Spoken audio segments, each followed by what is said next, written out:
Hello friends. पिछले कुछ सालों से वर्ल्ड हिस्ट्री को एक प्रॉब्लम की तरीके से देखा जा रहा है।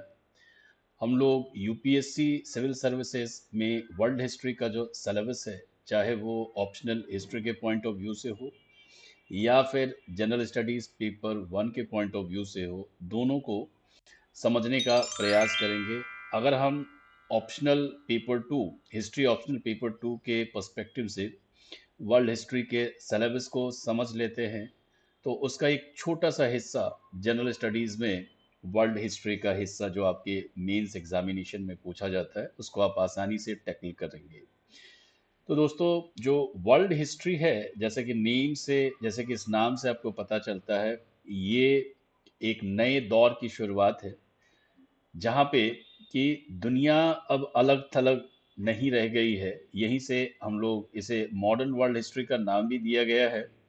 और कैसे जो लोग हैं जिन्होंने इस नई विचारधारा को जन्म दिया, जो लोग इसके फिलोसोफर्स हैं या जिन्होंने इसके लिए काम किया है, वो सिर्फ अपने देश या यूरोप के लिए नहीं लिख रहे हैं, वो पूरी ह्यूमैनिटी को, पूरी मानवता को ध्यान में देख कर लिख रहे हैं। और यहीं से दुनिया में जो एक निरंतर बदलाव की प्रक्रिया शुरू होती है, वो अभी तक जारी है। तो सही मायने में जो मॉडर्न वर्ल्ड हिस्ट्री है, उसका ट्रेस, उसकी जो शुरुआत है, हम लोग रेनेसा से समझ सकते हैं। और कैसे रेनेसा से अलग अलग फेजेस में, रेनेसा, रिफॉर्मेशंस, एनलाइटमेंट आइडियाज़, और फिर यही एनलाइटमेंट आइडियाज़ वर्ल्ड के अंदर कहीं पे डेमोक्रेसी, कहीं पे सोशलिज्म, कहीं पे कैपिटलिज्म, अलग अलग विचारधाराओं में आगे बढ़ते रहती है, और यही वर्ल्ड हिस्ट्री का एक ट्रेंड बन जाती है। तो आइए हम समझने की कोशिश करते हैं कि वर्ल्ड हिस्ट्री का सिलेबस क्या है। एक बार हमने सिलेबस समझ लिया, उसके फ्लो को समझ लिया, तो वर्ल्ड हिस्ट्री बहुत डिफिकल्ट नहीं है। और अगर आप इनमें से क्वेश्चंस अटेम्प्ट करते हैं, तो रिलेटिवली आपको मार्क्स भी बेहतर मिलेंगे। ये मैं एक्सपीरियंस से कह रहा हूँ। सिलेबस की शुरुआत मॉडर्न वर्ल्ड हिस्ट्री की मेजर आइडियाज ऑफ इनलाइटनमेंट से स्टार्ट होती है। इनलाइटनमेंट आइडियाज का मतलब है कि कैसे जो नए विचार हैं, वो नए विचार यूरोप के राजनीतिक, सामाजिक और आर्थिक जीवन को बदलने में सफल हो रहे हैं। यहाँ पे इनलाइटनमेंट का मतलब है कि मिडिवल पीरियड में जो थॉट प्रोसेस था, उस पर कहीं ना कहीं चर्च का कंट्रोल था, और फ्री थिंकिंग को प्रमोट नहीं किया जा रहा था। ऐसी स्थिति में इनलाइटनमेंट का मतलब है कि फ्री थिंकिंग, और thinking which is based on reason, thinking जो कि तर्क बुद्धि पर आधारित है, रीजन के आधारित है। और दूसरा पहलू है प्रोग्रेस। प्रोग्रेस यानी ये समझा गया कि अगर मानव लगातार प्रयास करे, तो लगातार प्रयास करने से उसके लाइफ में पॉजिटिव चेंजेस शुरू हो जाते हैं। इसी को प्रोग्रेस कहा गया। पर इसके लिए जो बेसिक ज़रूरत है, वो है तर्क पर आधारित सोच, रीजन। और यही दो मेजर थॉट प्रोसेस हैं जिसने कि यूरोप के अंदर एक नए सोच की शुरुआत की। इससे पहले ही रेनेसा और रिफॉर्मेशन हो चुके थे। जो एनलाइटनमेंट आइडियाज़ है, इसे माना जाता है कि 18th सेंचुरी यूरोप में इसकी शुरुआत हो गई थी। कई सारे फिलोसोफर्स हैं जिन्होंने कि उसको आगे बढ़ाया। इसमें कांट और रूसो का नाम प्रमुखता से लिया जाता है। इमैनुअल कांट जर्मनी से हैं, जैन जैक्स रूसो ये फ्रांस से आते हैं। और जो शुरुआत है, वो सबसे पहले हम ये समझने की कोशिश करते हैं उसमें, कि कैसे इन एनलाइटमेंट के आइडियाज़ ने जो वहाँ की जनता है, उनको एक जो एग्जिस्टिंग शासन व्यवस्था है, उसको बदलने के लिए वो प्रेरित करते हैं। ये इकोनॉमी के क्षेत्र में या फिर ऑक्यूपेशन में लेसेस फेयर को लेसेस फेयर की बात करता है। पॉलिटिकल साइंस में या पॉलिटिक्स में जो किंग है, उसको पावरफुल बनाकर कॉन्स्टिट्यूशनल मोनार्की को इस्टेब्लिश करने की कोशिश कर रहा है, जहाँ पे कि किंग का नेचर तो डेस्पोटिक है, लेकिन साथ ही साथ किंग के बेनिवोलेंट कैरेक्टर को अराउज करने की कोशिश की गई है। ये आइडियाज़ ही असल में लिबरलिज्म को जन्म देते हैं। उदारवाद के लिए यही आइडियाज़ क्या हैं, जिम्मेदार हैं। यही लिबरलिज्म के आइडिया आगे चलकर डेमोक्रेसी, कैपिटलिज्म, फिर कैपिटलिज्म के बाद सोशलिज्म, साइंटिफिक सोशलिज्म और मार्क्सिज्म में कन्वर्ट हो जाती है।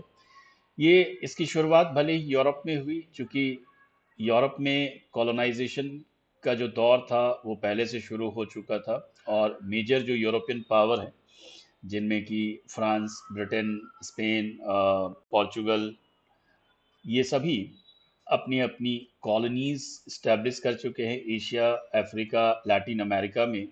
वैसे में इनके एडमिनिस्ट्रेटिव स्ट्रक्चर के थ्रू इन एनलाइटमेंट आइडियाज़ का प्रचार प्रसार इन कॉलोनीज में भी होगा।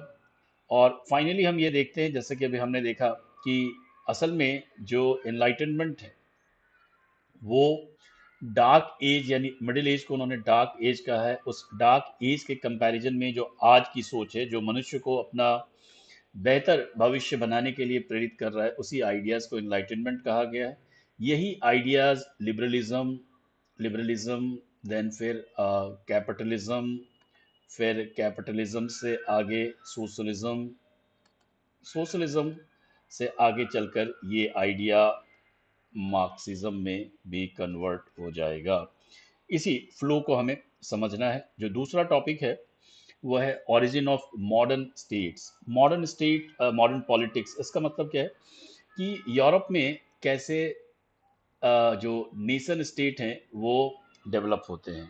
ठीक है, नेशन स्टेट का मतलब क्या है कि पहली दफ़ा जो मोनार्की के अंदर भी स्टेट को डिफाइन किया गया, नेशनैलिटी को डिफाइन किया गया, जहाँ पे एक साथ रहने वाले सभी लोगों के जो हित हैं वो समान हैं। वो एक जो कॉमन इंटरेस्ट, वो लोगों के लैंग्वेज हो सकते हैं, रिलीजन हो सकता है, उनके कल्चरल आइडेंटिटीज हो सकते हैं। उसने एक नए किस्म के राष्ट्रवाद या नेशनल आइडियाज़ को जन्म दिया, और लोग ये समझने लगे कि राजा का जो ड्यूटी है, राजा की जो ड्यूटी है वो ये भी है कि वो अपने स्टेट को प्रोटेक्ट करे, और लोगों को भी ऐसे राजा चुनने चाहिए जो कि उनके इंटरेस्ट को प्रोटेक्ट कर सके। यहीं से नेशनलिज्म के आइडियाज़ का क्या है, ग्रोथ होता है। यहीं से हम लोग देखते हैं राष्ट्रवाद की नई विचारधारा जन्म लेती है, ब्रिटेन, फ्रांस, जर्मनी। देन फिर हम अमेरिकन रिवॉल्यूशन की बात करते हैं। मॉडर्न पॉलिटिक्स का मतलब क्या है कि कैसे यूरोप के अंदर कॉलोनियलिज्म को उखाड़ कर अमेरिका के अंदर कॉलोनियलिज्म को उखाड़ कर फेंक दिया गया। हम आपको ध्यान होगा 1776 से 1783 तक अमेरिका के अंदर वॉर ऑफ इंडिपेंडेंस होता है, और फाइनली अमेरिका एक कॉन्स्टिट्यूशनल रिपब्लिक डिक्लेयर हो जाता है 1783 को। इसके बाद फ्रेंच रेवोल्यूशन एक बहुत ही महत्वपूर्ण घटना है यूरोप में, जो कि 1789 से स्टार्ट होकर इसके कई फेजेस हैं। 1789 से लेके 1799 तक होगा। फिर एक दौर आएगा जबकि एटी नेपोलियन पूरी तरीके से सत्ता पर अपना कंट्रोल इस्टेब्लिश कर लेंगे, और यहीं से 1799 से 1815 के बीच क्या है, नेपोलियन का एज स्टार्ट होगा। नेपोलियन ने जो रेवोल्यूशन था वो यूरोप के दूसरे देशों में फैला दिया। जर्मनी, इटली, स्पेन, हर जगह अभी क्या है, इस राष्ट्रवादी प्रवृत्ति जो कि जिसका जन्म फ्रांसीसी क्रांति से हुआ है, वो यूरोप के अन्य देशों में भी फैल जाएगा। फिर फाइनली देखेंगे वाटरलू के वॉर में, वाटरलू के वॉर में नेपोलियन का डिफीट हो गया, एंड यूरोप के अंदर फिर से एक पुरानी व्यवस्था को थोप दिया जाता है, जिसको कहते हैं कि मेटरनिक्स आइडिया। देन फिर हम अमेरिकन सिविल वॉर को देखेंगे कि अमेरिकन इंडिपेंडेंस के बाद अमेरिका के जो स्टेट्स हैं उनमें इकोनॉमिक डिस्पैरिटी बहुत रहती है। जो यूनाइटेड स्टेट्स अमेरिका के नदर्न पार्ट हैं वो इंडस्ट्रियलाइज्ड है, और जो सदर्न पार्ट है वहाँ पे प्रीडोमिनेंटली लोग एग्रीकल्चर प्रैक्टिस करते हैं, और एग्रीकल्चर के अंदर उन्होंने स्लेव्स को एक रिसोर्स की तरीके से क्या है यूटिलाइज किया करते थे। वो स्लेव्स को एक रिसोर्स की तरह यूटिलाइज कर रहे हैं। वैसी स्थिति में जो नॉर्थ और साउथ के लोग हैं उसमें स्लेवरी के एवोल्यूशन को लेकर एक बड़ा डिस्प्यूट होता है, और यही सिविल वॉर में कन्वर्ट हो जाएगा 1860s में, जब अब्राहम लिंकन वहाँ के राष्ट्रपति बनते हैं। कैसे उन्होंने इसको कंट्रोल किया, ये सारी चीज़ें हम लोग डिस्कस करेंगे। Then British democratic politics from 1815, फिर parliamentary reforms, free trade, chartist movement 1832 में स्टार्ट होता है। ये सारी चीज़ें हम लोग वहाँ पे ब्रिटिश डेमोक्रेटिक पॉलिटिक्स के अंदर देखेंगे। देन इंडस्ट्रियलाइजेशन का एक प्रोसेस है जहाँ पे कि अलग अलग देशों में क्या है इंडस्ट्रियलाइजेशन है। इंडस्ट्रियलाइजेशन का मतलब ये है कि जो मैनुअल वर्क है, मैनुअल वर्क की वजह क्या है, अभी मशीन से प्रोडक्शन किया जाएगा। इंडस्ट्रियलाइजेशन की शुरुआत सबसे पहले ब्रिटेन में होती है 1750 से। इंडस्ट्रियलाइजेशन के स्टार्ट हो जाती है ब्रिटेन में। फिर ब्रिटेन से धीरे धीरे धीरे ये इंडस्ट्रियलाइजेशन कई देशों में फैल गया। बाद में जर्मनी इंडस्ट्रियलाइज होती है, फिर जापान इंडस्ट्रियलाइज होता है, फिर अमेरिका इंडस्ट्रियलाइज हो जाती है। तो हम लोग आगे देखेंगे यूएसए, जर्मनी, रसिया, जापान, सभी जगह पे क्या है इंडस्ट्रियलाइजेशन है। नेचर थोड़ा सा अलग है, जहाँ पे कि यूएस, जर्मनी और जापान में कैपिटल लेड कैपिटलिस्ट मोड में इंडस्ट्रियलाइजेशन होता है, जबकि रसिया में सोशलिस्ट इंडस्ट्रियलाइजेशन पे एम्फेसिस रहा है। फिर हम लोग इंडस्ट्रियलाइजेशन एंड ग्लोबलाइजेशन, ग्लोबलाइजेशन एक फेनोमेना है जो कि अभी तक क्या है कंटिन्यू हो रही है। इसी इंडस्ट्रियलाइजेशन के एक कंसिक्वेंस या आउटकम के तौर पर हम लोग कॉलोनियलिज्म को भी समझने का प्रयास करेंगे। हुआ यूं कि इंडस्ट्रियलाइजेशन ने जो प्रोडक्शन की कैपेसिटी है उसको मल्टीप्लाई कर दिया, और उसके लिए ये ज़रूरी हो गया कि जो इंडस्ट्रियलाइज्ड कंट्री हैं वो उनके लिए जो रॉ मटेरियल के सोर्सेज चाहिए थे और फिनिश्ड गुड के लिए मार्केट चाहिए थे। और यही चीज़ दोनों ही ऑब्जेक्टिव को ये जो कॉलोनियलिज्म है इसको पूरा करता है। रॉ मटेरियल भी प्रोवाइड करता है और फिनिश्ड गुड को वो कंज्यूम भी करता है। और फाइनली हम देखेंगे कि जब यूरोप की दूसरी कंट्री जर्मनी और फ्रांस जैसी कंट्री भी इंडस्ट्रियलाइज होने लगती है, खास करके जर्मन इंडस्ट्रियलाइजेशन के बाद, तो उन्हें ये महसूस हुआ कि फर्दर उनका इंडस्ट्रियलाइजेशन इस बात पर डिपेंड करेगा कि कैसे उनके पास ज़्यादा से ज़्यादा कॉलोनी हो। लेकिन ऑल जो कॉलोनीज थी वो पहले से कहीं ना कहीं ब्रिटेन, फ्रांस, इटली, स्पेन वो ऑक्युपाई कर चुके थे, और ये एक बड़ा कारण बन जाएगा वर्ल्ड वॉर का। तो चीज़ें यूरोप यानी जो वर्ल्ड हिस्ट्री है उसमें क्या है काफ़ी कनेक्टेड है, और एक बार हमने लिंक स्टैब्लिश कर लिया तो फिर हमें इसमें ज़्यादा दिक्कत नहीं आएगी। Then imperialism and colonialism, rise of nationalism in the 19th century, ये हमने समझा है। स्पेशली फ्रेंच रेवोल्यूशन के बाद बहुत तेज़ी से हमने समझा था कि 1817-19 ऑनवर्ड्स जो फ्रेंच रेवोल्यूशन है उसको नेपोलियन लीड करते हैं, और 19th सेंचुरी के बिगिनिंग में जो नेशनलिज्म है वो कई देशों में स्प्रेड हो जाता है, और वहाँ पे जो एग्जिस्टिंग मोनार्की है उसको वो थ्रेटेंड भी करते हैं। इन चीज़ों को हम समझने की कोशिश करेंगे। नेशनलिज्म एज अ फोर्स क्या है, nation building in Germany and Italy. यहाँ पे जैसा मैंने भी आपको बताया कि नेपोलियन की वजह से जर्मनी और इटली में एक नए राष्ट्रवाद के दौर की शुरुआत होती है। फाइनली यही राष्ट्रवादी शक्तियाँ जर्मनी और इटली को यूनिफाई करेगी। असल में इसे हमें unification of Germany and Italy के तरीके से पढ़ना है।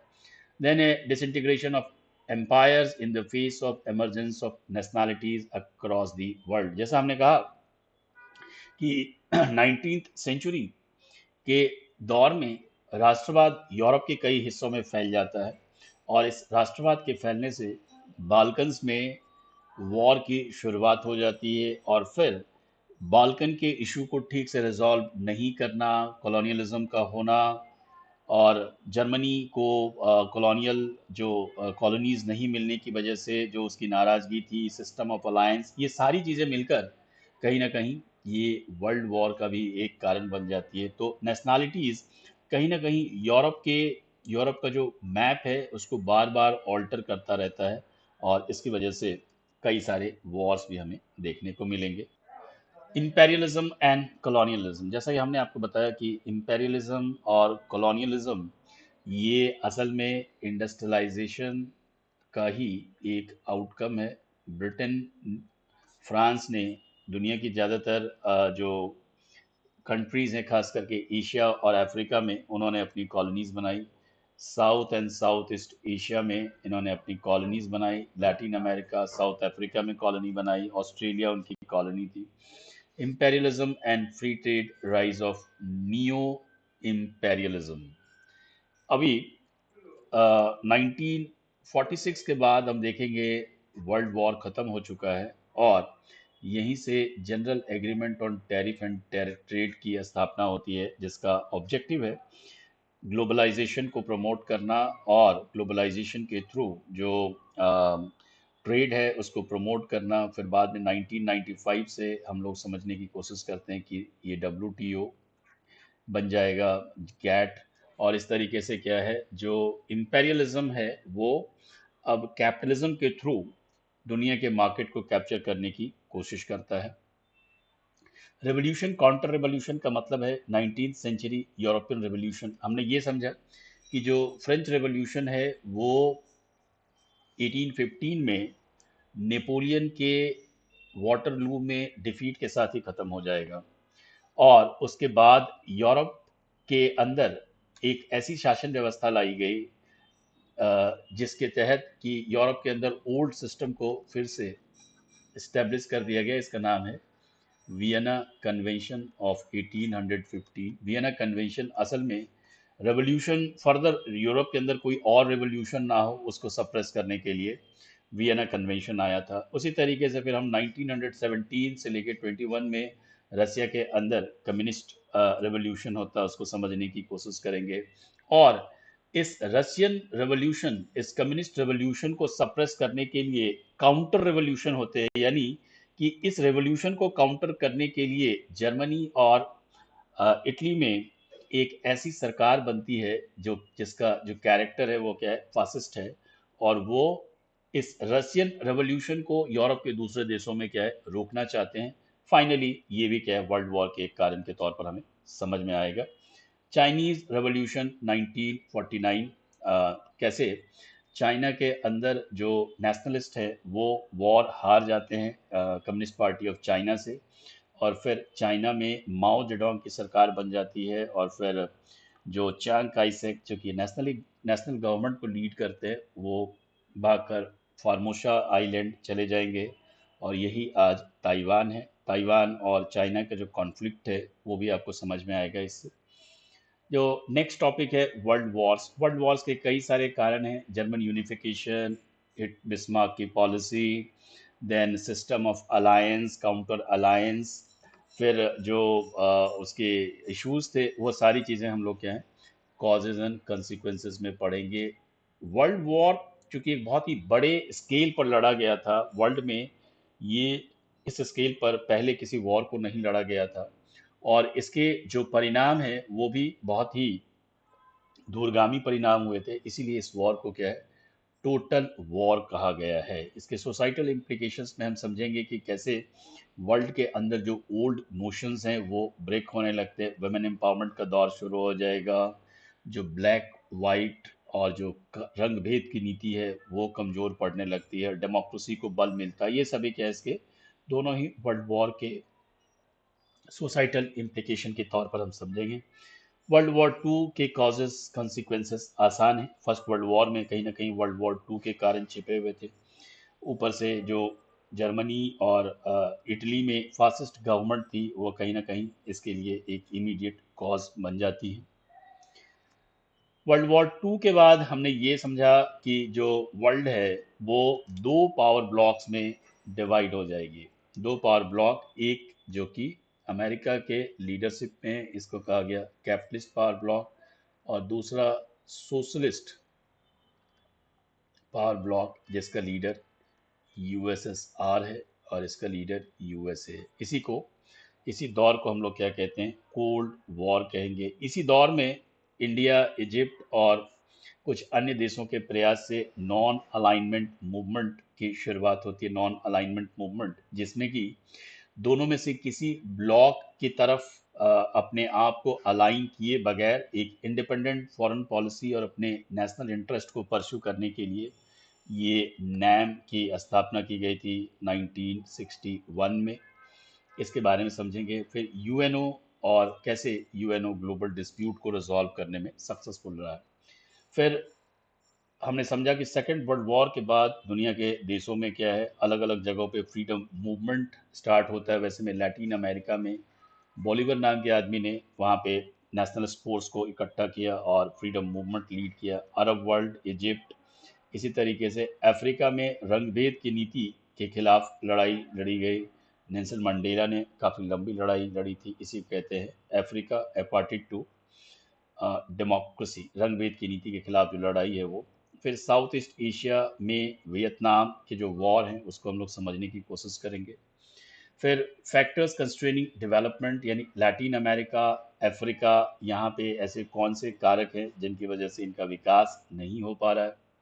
पोस्ट वर्ल्ड वॉर फाउंडेशन में हमने समझा कि जैसे सेकेंड वर्ल्ड वॉर ख़त्म होता है, सेकेंड वर्ल्ड वॉर के बाद दुनिया कोल्ड वॉर में स्लिप हो जाती है। वैसे में क्या है, NATO, North Atlantic Treaty Organization जो कि एक मिलिट्री ऑर्गेनाइजेशन है वो, और एक यूरोपियन कम्युनिटी डेवलप होती है। फर्दर हम ये देखेंगे कि 1991 में डिसइंटीग्रेशन हो जाएगा यूएसएसआर का, और फिर वहाँ से क्या यूनिपोलर वर्ल्ड की शुरुआत हो जाती है।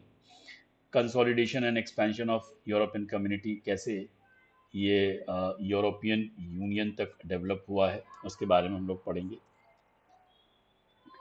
Then factors leading to the collapse of Soviet Union का कोलैप्स क्यों हुआ, और कैसे ईस्टर्न यूरोप और सेंट्रल एशिया अब यूएसएसआर के प्रभाव से फ्री हो गया।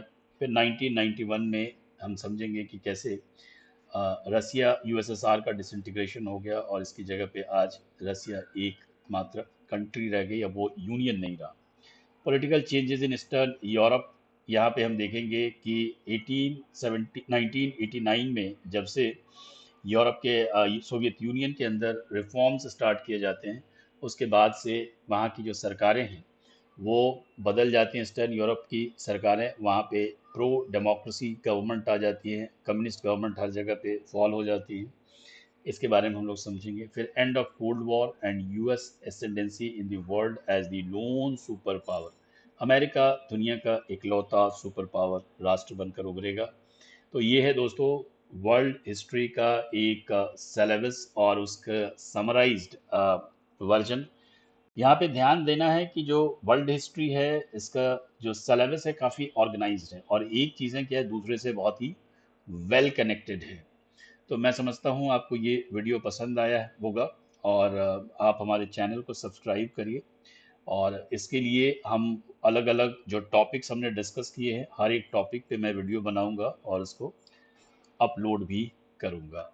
मैं समझता हूँ आपको वीडियो पसंद आया होगा। प्लीज़ चैनल को लाइक करिए, शेयर करिए और सब्सक्राइब करिए। और अगर आपके कोई कमेंट है, कोई इंक्वायरी हो, तो बेशक आप उसको कमेंट बॉक्स में लिखेंगे। Thank you.